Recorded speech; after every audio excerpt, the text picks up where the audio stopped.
हेडलाईन्सचे प्रायोजक आहे NBC bearings, लांब पळण्यासाठी। महाविकास आघाडीला राज्यामध्ये 30 ते 35 जागा मिळतील। लोकसभा निकालासंदर्भात शरद पवारांचा मोठा दावा।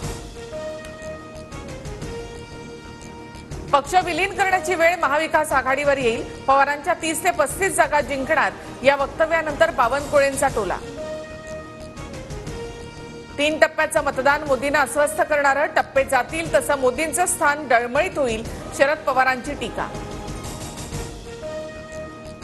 मेरा बाप गद्दार है असं श्रीकांत शिंदे यांच्या कपाळावर लिहिलंय प्रियांका चतुर्वेदी यांचं वादग्रस्त वक्तव्य। खासदारकी वाचवण्यासाठी प्रियांका चतुर्वेदी यांच्याकडून आरोप। महाविकास आघाडीचं सरकार असताना दाओसमध्ये काय केलं बोलायला लावू नका, शीतल म्हात्रेंचा प्रियांका चतुर्वेदी यांना प्रत्युत्तर। प्रियांका चतुर्वेदींनी राज्यसभा कशी मिळवली हे उघडपणे बोलणं योग्य नाही, शिंदे गटाच्या संजय शिरसाट यांचा पलटवार।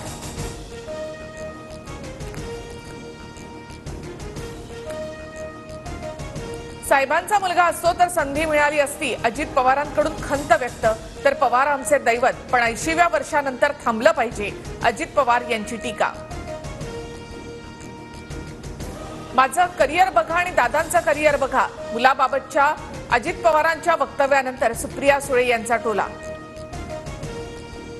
पक्ष मिळणार नाही हे समजलं म्हणूनच अजित पवार बाहेर पडले, उपमुख्यमंत्री देवेंद्र फडणवीसांचं विधान। मला काहीतरी चांगलं काम करायचंय, पुतण्या म्हणून किती दिवस मतं मागू, पुण्याच्या शेलपिंपळगाव मधील सभेत अजित पवारांचा शरद पवारांना टोला। छगन भुजबळ यांच्याकडून तुतारीचा प्रचार, भुजबळांच्या कार्यकर्त्यांचा दिंडोरीमध्ये महाविकास आघाडीचे उमेदवार भास्कर भगरेंसोबत प्रचार, आमदार सुहास कांदे यांचा आरोप। महायुतीच्या उमेदवाराला निवडून आणण्याच्या कार्यकर्त्यांना सूचना, भुजबळांनी कांदेंचा आरोप फेटाळला।